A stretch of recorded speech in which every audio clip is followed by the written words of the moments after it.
Okay. So the first question is, when considering how we might prioritize solutions, one clear criteria will be to focus efforts on recovery for populations and aspects of our economy that have been hit hardest by the COVID crisis and the resulting economic crisis. What communities have been hit the hardest, and what aspects of our economy have been hardest hit?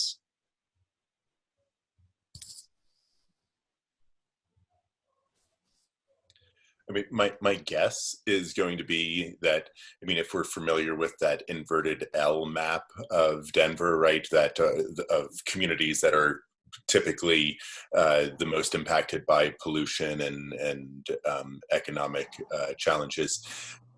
And if you don't know that, right, it's basically the river, the South Platte and I-70 general, right?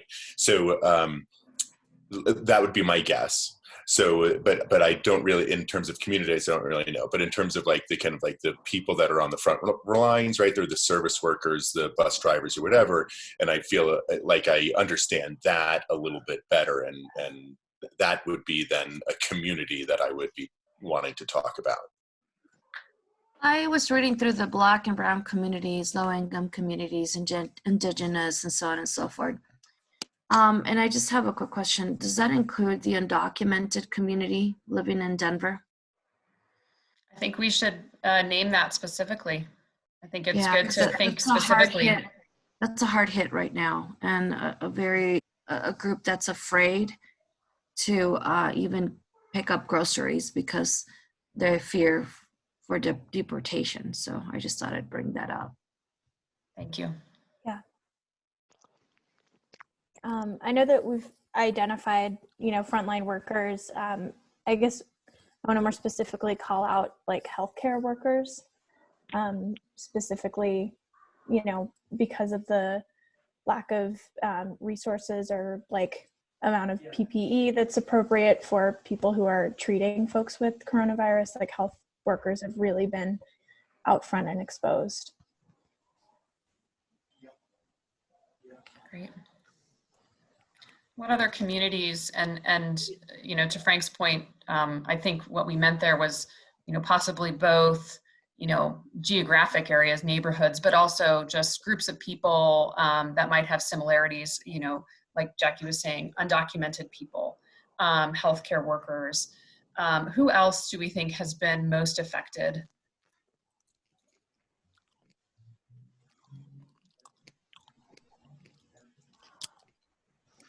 Well, people without internet are definitely seeing a huge disadvantage. I don't know how you categorize that. I think low income communities is pretty all encompassing. You even have, your restaurant workers and whatnot who have to go to work every day to pay their bills, things like that. I think that falls into the low income category. I think this also the gig economy, which for a long time has been, clear that there's not associated benefits or any sort of social safety net for people who are working gig economy jobs. I think this has really exposed that as precarious as it has been. I definitely want to echo that. That's a huge piece. I have a lot of friends in the music industry who are pretty much have nothing right now. So. The art community would be included in that as well. Say that again, Jackie? Art community, like our artists on Santa Fe.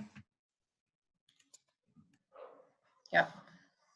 I know one that just sent us an email yesterday that she's no longer going to come back. It's over. She just can't make it. It's pretty bad. Yeah. So we've been talking about people, and you've sort of gotten a little bit into the economic impacts too. Are there particular parts of the economy that have been more impacted than others that we should really consider? I'm thinking small business the renewables. In particular. Oh, sorry, go ahead. Yeah. The renewable energy industry, I think, has been really challenged right now. Unable to install projects, that sort of thing. So I think really focusing on renewable projects, energy efficiency projects. Jennifer's team is doing a tremendous amount on weatherization. I think all of that helps people, but also creates jobs.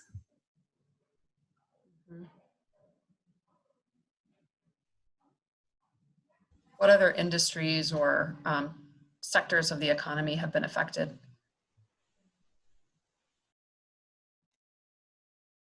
I think retail, and particularly like small businesses of any kind that are not, were not deemed essential, or even many of those that were deemed essential in this first, outcome. So I think just small businesses are going to be most affected. They don't have often access to capital. The federal programs have been slow. And so worrying about them being able to recover and come back. Yeah.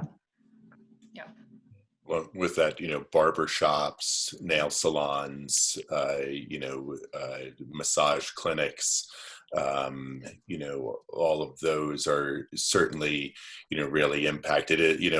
I don't know who isn't, right? It's probably easier to itemize that list of who isn't, but those hands-on, but then also, with for the most part, those kind of categories of businesses that I just mentioned, but they are typically, they are oftentimes the lower income, communities as well.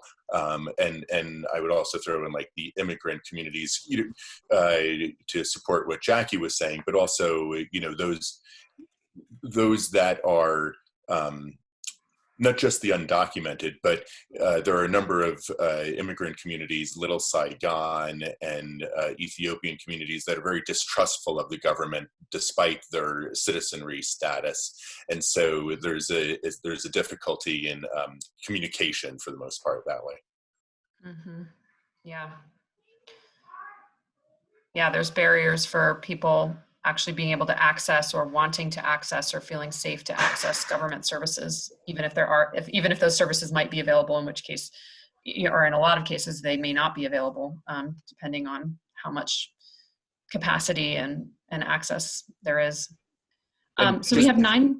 Go ahead. One quick more point there too is like, and those are from my perspective too, in the business improvement district, right? Like I've been making a ton of phone calls, but if they're not there at the store, I can't get in touch with them. Mm-hmm. And then those communities, the immigrant communities, don't use email in the same way that I use email, and I don't even have their emails, and so communicating with them has now become virtually impossible. Right. I think before we shifted, this is less industry, big picture economy focused, but I did want to sort of call in the impact on like families, parents, childcare that the crisis has had, both from the perspective of folks who may be deemed essential workers, and I know that childcare is available for folks who are essential, but it's maybe even harder to come by, and there are folks who are, trying to balance, especially folks who might be solo parenting, trying to work while also taking care of their child or children, and having associated costs with that.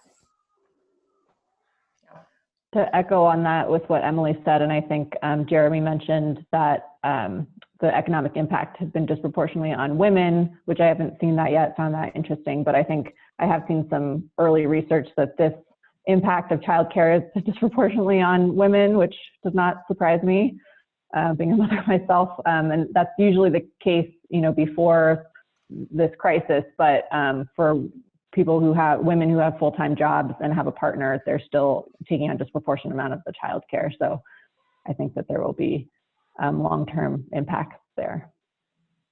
Yep, absolutely. This was a great list. Feel free to add in the chat as we move to the other topic if you think of something else that you feel is really critical to note. So now we're going to turn to what are the criteria that should guide climate investments going forward. So, I think if we can come up with maybe 2 really solid in the next 7-8 minutes that we have, criteria that we think should be, kind of our guiding principle for how these investments should be made. What are you all thinking? Well, Liz, can I just add one thing in here too? I know you're asking specifically about climate investments, but I actually think that it is worth stating for the record that we should have these criteria guide all investments, right? So Denver is getting from the federal government and the state, and because one of the key criteria that I've been thinking about is, does this policy, does this investment actually move us towards a net zero economy, right? So you could imagine the federal government from the transportation department would give us $1 billion to do transportation. That could be a climate investment, or it could not be a climate investment, depending on how we spent it. So I think that's helpful for also your office as you guys are messaging this up across to mayor's office, et cetera, that we need to be thinking about investments from a set of criteria, not just for the climate office, right? Yep. Yeah, and I should be clear that the recommendations coming from the task force are not just for our office. What we have been talking about internally is that the entire body of the recommendations from you all is to the city as a whole. And so the mayor's office and city council will receive those recommendations. And then, we're sort of the conduit for helping the process, but really they are broadly for the city. Well, can we say that there should be disinvestment as well? Like, regardless of my desire to buy barrels of oil at $0 per barrel, there's if the city and the state and the retirement pension funds that, I don't know how they're being invested, but if they are being invested in a fossil fuel industry or industries, that can be shifted to the non-polluting, and so that's there's a double good of that shifting of the investments. Mm-hmm. So the criteria would be examine existing or future investments for climate impacts, ensuring that investments are going towards actions that are beneficial for the climate. Yeah, I think that's right. But maybe then another one would be, do no harm. Like, do not invest in fossil fuels, or do better wordsmithing around that, and put a higher priority on investments that are, clean, non-polluting, renewable sources. And then I would equally with climate equity, I think, is the other one that we need to put at the top. That not only are things should be climate positive, but also equity positive. Dominique, maybe I can even friendly amend that / get more specific, right? In terms of being really clear about what we mean by equity. Here's 2 ideas. One of them is directly invest in frontline communities, right? Like these investments have to go directly to these communities, not get filtered through. And then 2, I think, provide family sustaining, good paying jobs with high labor standards also.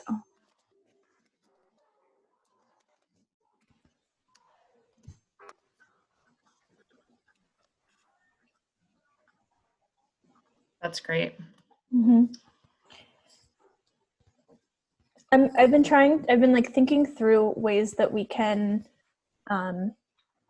try to set a criteria around directing investment in a way that ensures the best access to funds or investment, meaning, kind of like addressing that issue that the previous presenter had brought up about, FEMA funds that were released, but mainly it was going to high wealth white communities, and trying to I'm just trying to get at a criteria that can help us address that. And I might not know enough about programs specifically around funds or investment directly into, small businesses or right into folks' homes. But I'm curious if other people kind of see where I'm going on that and have any ideas. Yeah, Emily, one thing we've been chewing on also does this disrupt systemic oppression? So like you're talking about access to all kinds of privileges, right? So does this investment disrupt systemic oppression or does it continue it, right? Right.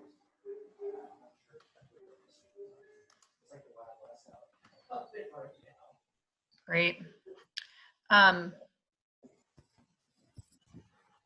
just looking, I'm simultaneously looking at the recording instructions. So making sure that as we're popping back into the main room in a few seconds that I know what will happen next. I think I don't have to do anything, so. So does it disrupt systemic oppression? So I think those are really excellent points. Does anybody want to throw in anything in the last 43 seconds we have?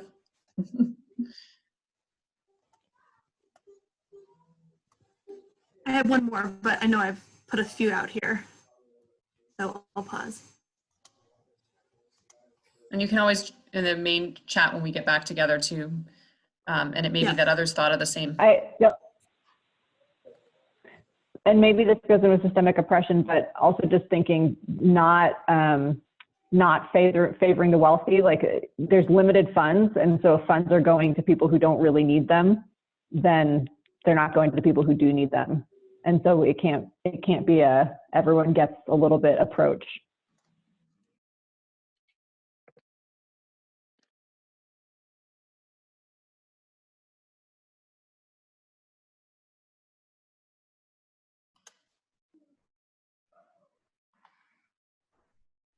Hi, everybody.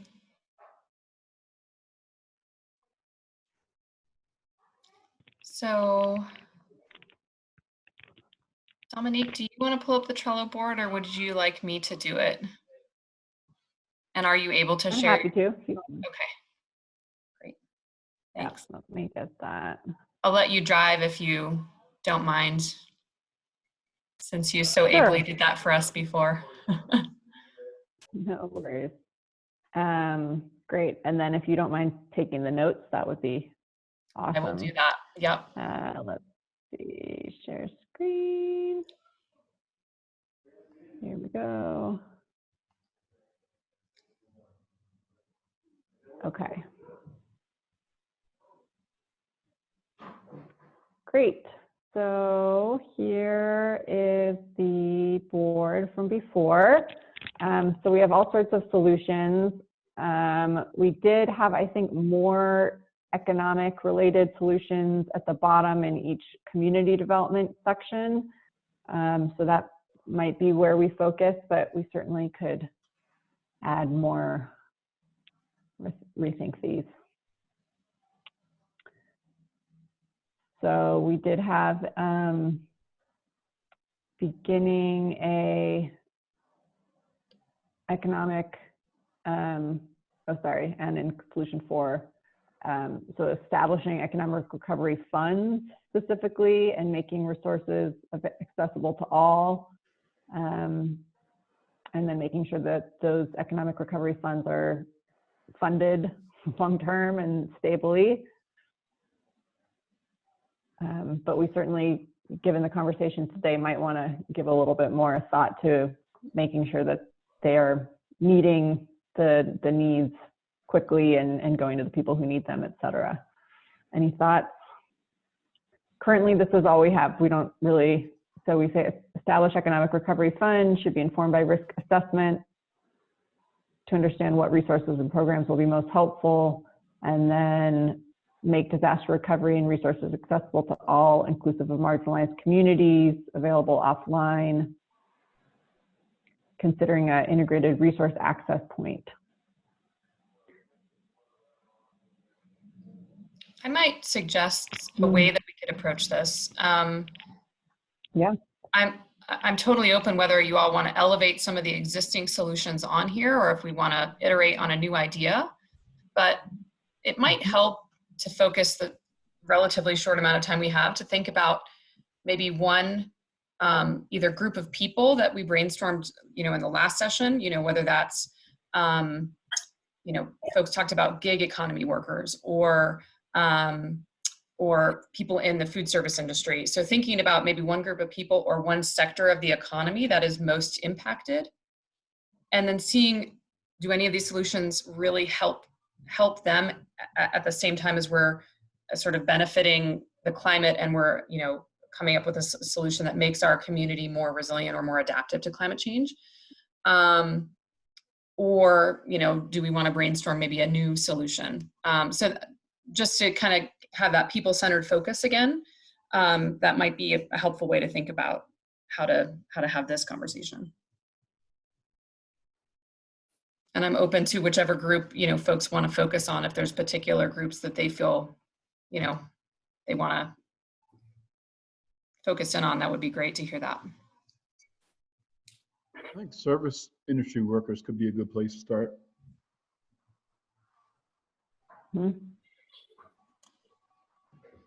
Great. That works for me. So if you are in the service industry and there is some sort of economic recovery fund, how are we making sure that it addresses the needs you might have from any sort of climate related changes or disasters, et cetera?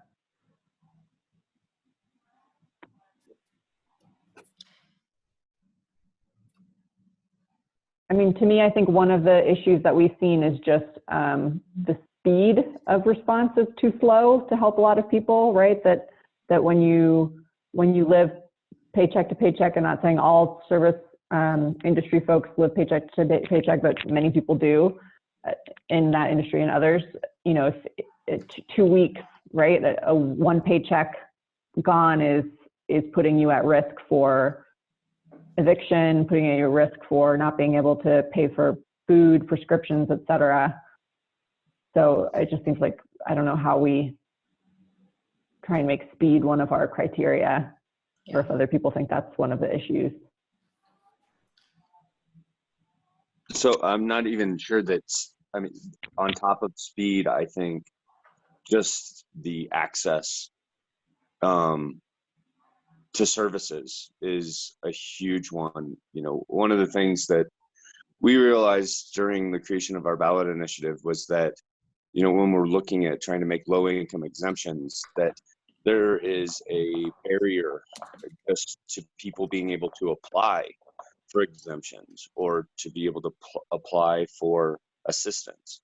So how do we break that barrier down so that it's much easier for people? Yeah, I would echo that, the access to services for sure.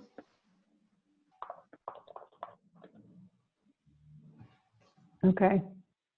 So ensure access to services, limit barriers for low income, for, I mean, I'm trying to think of a way to make it specific enough. Patty, sorry, were you going to say something? Or someone else?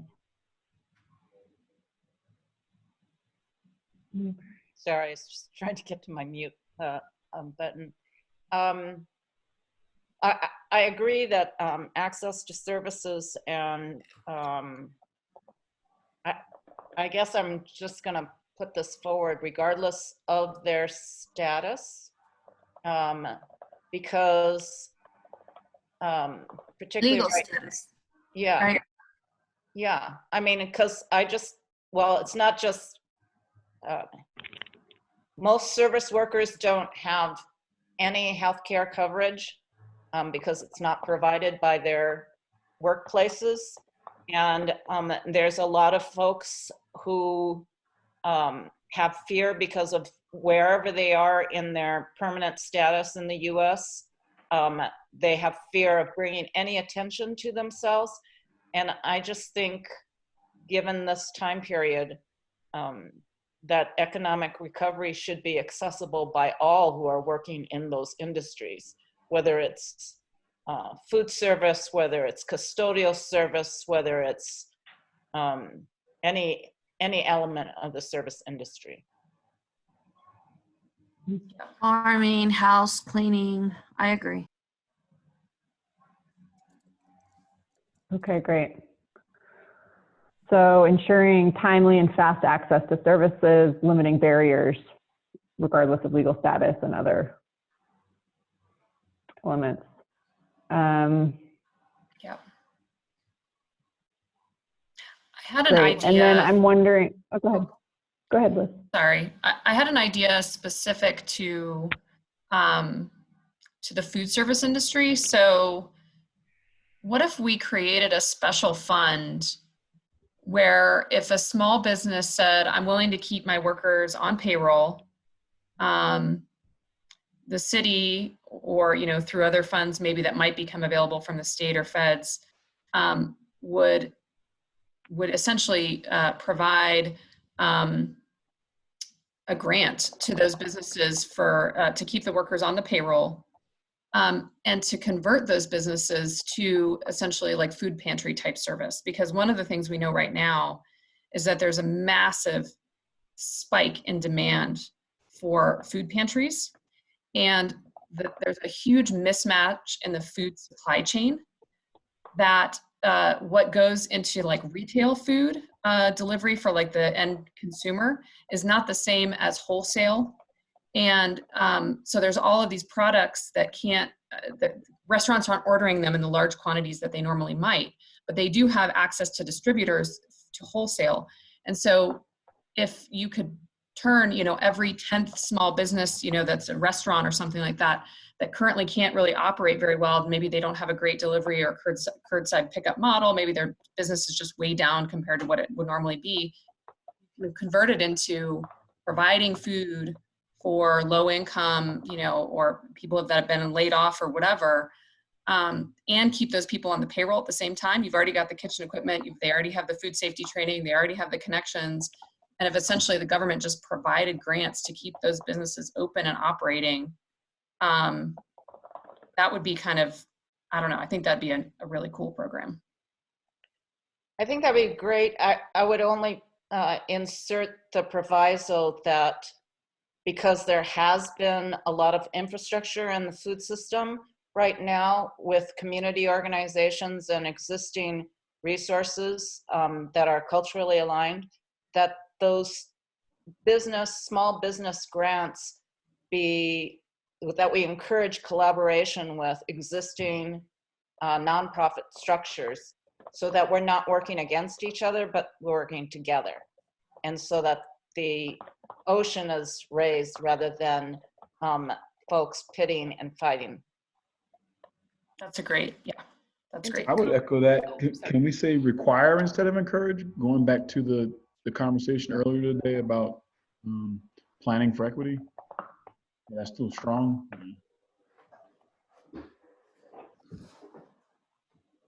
Great. Yeah, I think that would have made a big difference if that was available, and if small businesses knew it was available. I think that's the other thing, is that if you don't know it's available, then when a crisis hits, you know, you immediately start laying people off because you have to, right? You don't have payroll of, you know, you're not going to make the next payroll. So there's sort of that community communication element that I think we talk about a little bit later, particularly in making sure, you know, small business owners, communities that, you know, there may need to be translation services, direct outreach, all those sorts of things. In our last conversation, Frank was talking about, you know, if people aren't in their shop, there's no way to reach them. They might not use email in the same way, et cetera. So. Yeah. I see in the chat that some recent mentioned this restaurant in Crested Butte, and they sort of made a farmer's market. And it made me think that another connection that would really nicely tie this to sort of adaptation and resiliency around food systems is if there was a way to encourage stronger partnership between local farmers, food banks, farmers markets, and these businesses that might participate in this type of grant program. So that, because I would imagine most of the local farms in our region, their primary buyers, unless they're part of a farmer's market, are restaurants. They're not the end consumer, or they might have a CSA, but a lot of them, you know, they really sell their food, you know, the food that they grow or produce to restaurants or larger, you know, food service. So they're also struggling. So how do we get them into this chain so that there's a beneficial kind of regional approach? Yeah, I think that's really great. I know that within food systems, if we could frame this in terms of, and I don't know any other concept, but the concept of localized, that our solutions are really trying to recognize local or neighborhood or regionalized or something like that in terms of so it used to be that you could get mental health services in a from a community standpoint, and so that we're promoting some of these solutions be in recognition, particularly with an equity focus, that folks are working with other businesses, community groups, churches, and whatnot, to have a community response that we're encouraging in all these different sectors, whether it's food systems or transportation or whatnot, that we're really encouraging that there's neighborhood involvement or community involvement, and that people are clear on who's tackling that from their particular area.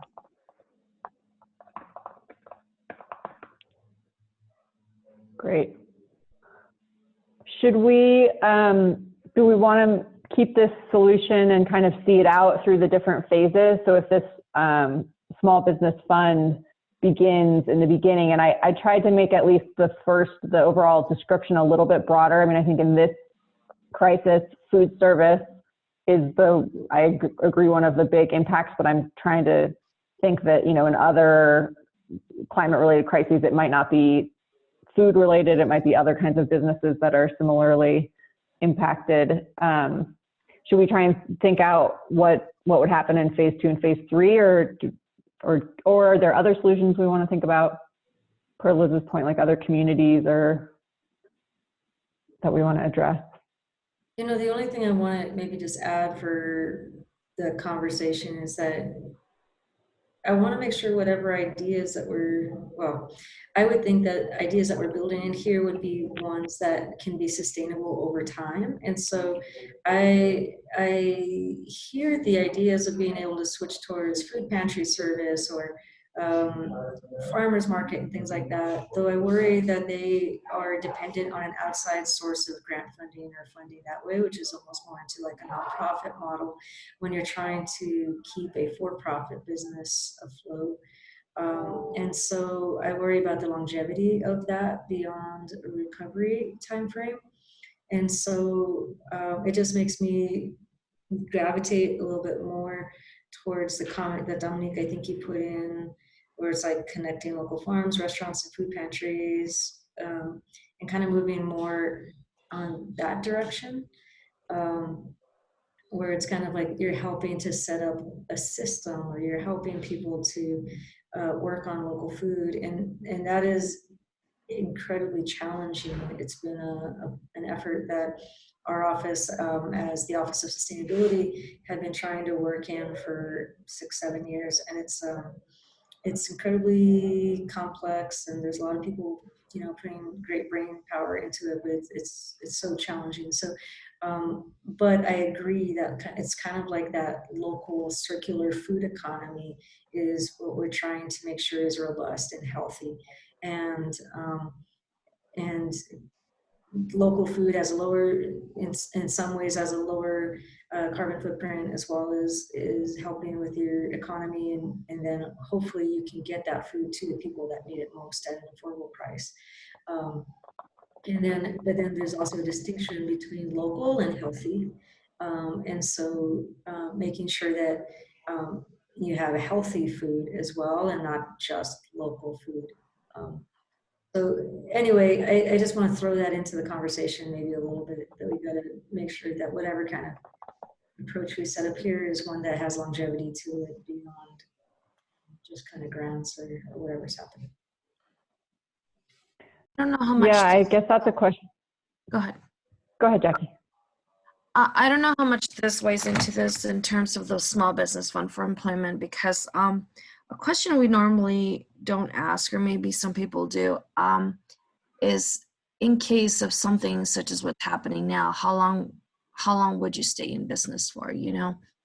And so part of a survey that we're doing at the Santa Fe Business Improvement District with their small businesses is that question: how long are you able to stay in business now because of the COVID-19 situation? And a lot of them, you know, to my surprise, would say, well, up until the end of the month, or so it's basically a month-long process, and then it's over. They can't really sustain themselves. They can't pay anyone. They can't move on. They can't go forward. So I guess what I'm trying to see is in terms of the time and how long it would take. We don't know how long pandemics take. We don't know how long this will play out, or in the future on the climate side of things. But I guess I don't know if that would be something we would want to address in terms of like how long can we sustain a business, or help, or support in terms of an NGO or whatever it is that we're trying to accomplish in terms of time. Does my question make sense? So I don't know if we want to incorporate that onto this or not, or think about it, because as much as we would like to help, how long can we do it for? How long can a grant really last, right? I guess. Yeah, I was actually going to make a very similar point, that with these programs, I guess the question is, is there going to be enough funding to last throughout the recovery period? And then is there a transition back? You know, at some point, does the restaurant go back to being a restaurant and being a for-profit, you know, entity? And then there's also the kind of issue where you might have people who then came to rely on the food pantry element, and then you're kind of pulling that back out. So I don't know. It is a hard question. I imagine there's a lot of lessons learned from past, you know, disasters, but I don't know what we say about that. So there was a quick question just about, we have 5 minutes left, sorry to chime in for a second, about the outcome from this particular breakout. So there was 2 questions: which solutions that we currently have on the board should be prioritized due to the current situation to support either in the short term, you know, the sort of blunting the pain, as Jeremy talked about, or in the economic recovery period afterwards, given the criteria that we identified. And are there any other investments that are not currently on the board that we should add? So I just wanted to reground us, because there was a question about kind of what we were in the chat about what we were doing for this piece of the conversation. So I think this is a great one to elevate as sort of a more near-term sort of blunting the economic pain. There are elements in there that could translate into longer-term action, like more regional collaboration and supporting that network that we talked about. I don't know if there are other solutions that we want to elevate besides the Economic Recovery Fund that we talked about first, for the sort of more longer-term economic recovery piece of this.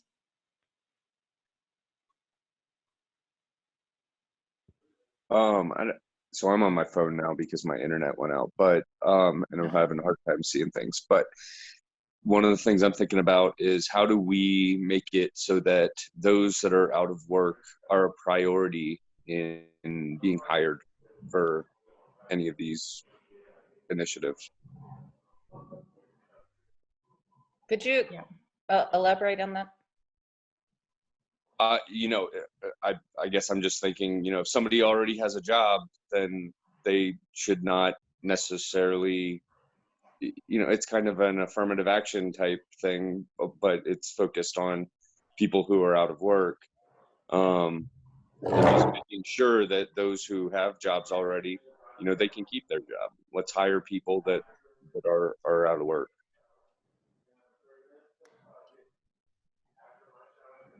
For any of these, for any of these that are offering jobs, I mean, I guess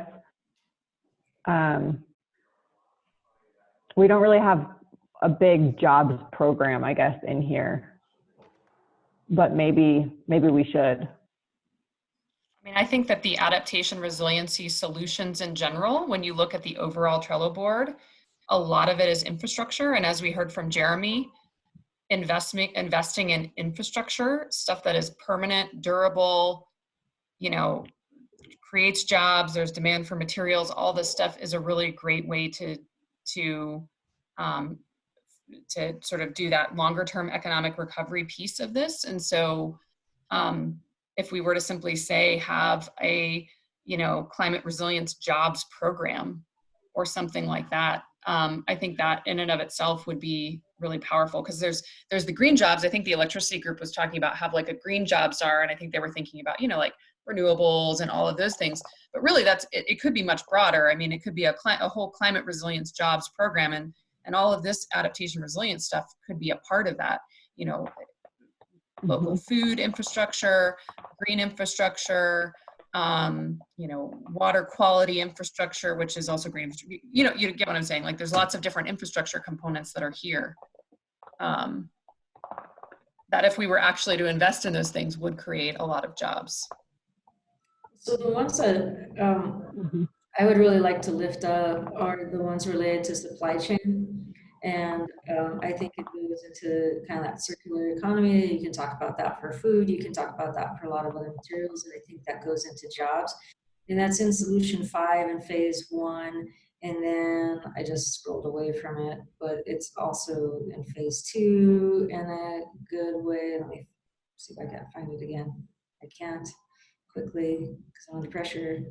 But it's also really well stated, I think, in the part that is like, it's under solution 1, actually right at the top. It's kind of well stated over in the suggested for removal section, where it's like economic resiliency is amplified with support for local businesses with supply chains that are local and regional. I thought that was kind of a good way of describing it in a way that can be carried through to the other sides, into the other parts. And so that seems cool. 1 second.